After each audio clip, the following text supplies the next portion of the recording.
So punishing is the zero emissions vehicle mandate in the UK that automakers are being forced to cheat the system in order to avoid massive fines.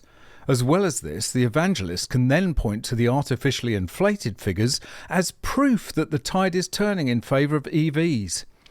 You can't blame the manufacturers really, because the ZEV mandate is fairy tale policy invented by ministers and civil servants living in a bubble who don't understand the first thing about business or the economy because they've spent their entire lives as political hacks at Westminster.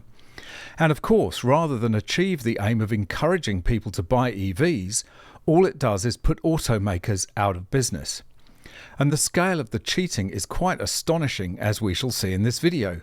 From dealer tricks to OEM registrations to forcing EVs on the disabled, it's a savage indictment of the unintended consequences of a brain-dead policy. Welcome back to MGUY, British engineer and lawyer, now Sydney-based YouTuber. Be sure to follow me on the usual socials for more content, links in the description, and please make sure you're subscribed and have enabled all notifications so you don't miss out on any future videos. And if you'd like to support this channel, why not buy me a coffee? Click the link in the description or scan the QR code on screen. The ZEV mandate forces automakers in the UK to sell no less than 22% EVs in 2024. With less than a month to go, the figure is hovering around the 18% mark, and that's despite all the fudges and fiddles that have been going on to artificially ramp up the percentage. And it gets worse in subsequent years: 28% in 2025, 33% in 2026, 38% in 2027, and a massive jump of 14% to 52% in 2028. It's pure fantasy. These numbers are just plucked out of thin air. But any automaker that doesn't make the target is severely punished, with every single combustion car over the limit whacked with a £15,000 fine, which is way more than the profit margin on most of those cars. So guess what? They limit the sale of combustion cars, despite there being strong demand, and push EVs that nobody wants.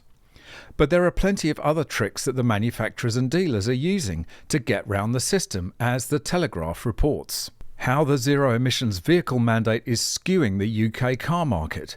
MG's commercial director speaks frankly about the industry's dirty secret 1 year into the scheme to encourage electric car take-up. Why is nobody talking about it? Because it's our dirty secret, says Guy Pigonakis, MG UK's commercial director and motor industry veteran, about the hidden state of the UK car market at the end of the ZEV mandate's first year. The policy requires car manufacturers to sell a certain percentage of electric vehicles, EVs, each year, with fines of £15,000 for each non-compliant vehicle sold. For 2024, the target for EVs to comprise 22% of their new car sales, rising to 80% by 2030. Never in my long career have I seen a piece of legislation that has so fundamentally changed the way we design, build and bring cars to market, adds Pigonakis, and it will continue to do so in its current guise. As well as the changes to the market, Pigonakis claims the ZEV mandate has also introduced bizarre incentives, resulting in manufacturers registering increasing proportions of battery electric cars, many of which haven't actually been sold, which is artificially skewing the operation of the free market. And the article then goes on to explain how the industry is being forced to cheat the system to avoid punishing fines. But as well as levying huge fines of £15,000 per non-compliant car and £18,000 reduced to £9,000 this year per van, and the frantic trading of credits, the ZEV mandate is also encouraging market manipulation, according to Pigonakis, who is accusing the industry of practices such as pushing unwanted EVs into the UK Motability fleet. This is a partnership between UK government, charities, 4 major banks, motor makers and insurance companies, which is basically a leasing operation aimed at bringing mobility to disabled people, funded by customers' entitlements such as personal independence payments. At more than 600,000 vehicles, the Motability fleet is one of Europe's largest and typically makes up some 10 to 15% of the overall market, mainly from non-premium manufacturers. Yet year-on-year growth of EV sales into Motability are up 110% as manufacturers seek to register EVs into the fleet to comply with this year's EV requirement. The rate of rejection from Motability customers has been high, says Pigounakis. So many cars have been sold into the market, in fact, that Motability has called a halt to EV sales.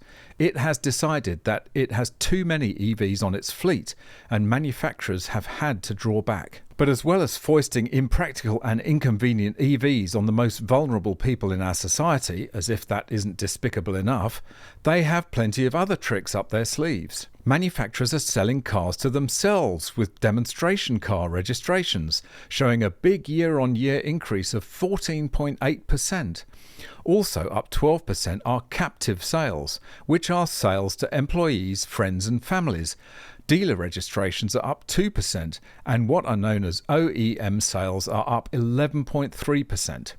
It amounts to a lot of extra EVs which aren't necessarily reflected by actual demand, while the potential write-down of value of those cars when they eventually hit the market is causing major headaches. In short, there's a huge write-down liability from these EVs which no one is talking about. They won't even admit it to themselves, says Pigounakis. It's a massive liability which they aren't putting on the books. And as the EV nutcases crow about the level of EV sales in the UK, a huge number of them are based on these dodgy practices. The effect is to skew the market and give a false impression of the popularity of EVs in the first year of the ZEV mandate. While the headline figure is that EV registrations are showing a 14.2% year-on-year increase, with a total EV mix of new car registrations of 18.1%, well short of the 22% required under the mandate, closer examination doesn't look quite so rosy. Private EV sales of 59,500 are 3.8% down year on year. True fleet registrations of 142,174 are only 1.6% up. It is dealer and manufacturer registrations, which are up 12.8% and 27.8% respectively, with demonstrator cars up 37.7%, and Motability registrations of 48,750 are a 110.4% increase. Wow, all I can say is good on Guy Pigounakis for having the balls to talk about this on the record. It's quite frankly scandalous.